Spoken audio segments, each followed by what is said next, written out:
ویدیو قبلی ما در مورد این بود که چجوری از اون قار خوشگلا پیدا کنیم. اگه میخواید فیلم رو ببینید سریع تو کانال ببینید و خیلی ممنون که منو حمایت کردید. خب حالا کل مسئله ها کنار، ببینید ما الان میخوام بیاریم داداش یه قار خوشگل باشه، نه اینکه اینقدر کوچیک باشه.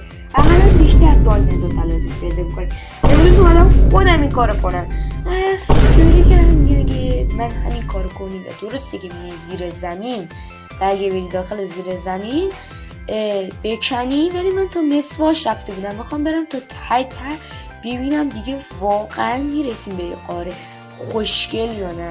ببینم میرسیم به قاره خوشگل یا نه. فقط لطفا قبل از اینکه باشیم بریم خارج لاک و ساب کن که گوگلی از این روزات بیشتر شماره بخواد. گوگلی خودم اینو. خب حالا بریم ادامه ویدیو مسخره بازی بس ببینم میتونیم قار خوشگل پیدا کنیم یا نه. اگه بیشتر زمین رو بکنیم و بریم زیر لاوا بیشتر در جهنم. خب ما الان بریم خارج که اومدیم خارج. حالا بریم جلوتر ببینیم ببینیم قار چقدر بزرگ شد. به و آجنان رو ببینیم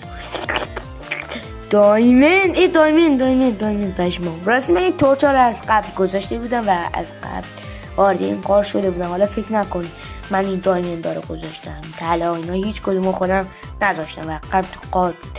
خب من دیدین که چه قار بزرگ قشنگی و مخصوص دایمند دیگه. اینم دوباره آهن و پشمان. بچه ها تو کامنت ها بنویسن چی زغال و اینا و بسید اینجا چی؟ اینجا هم که دوباره قاره، دوباره آیرون برگشتیم دوباره همونجا و فقط این روش رو تست کنید و واقعا هم واقعی روش برناسی یادت نره. گوگلی رو فالو کنی، فالو کن.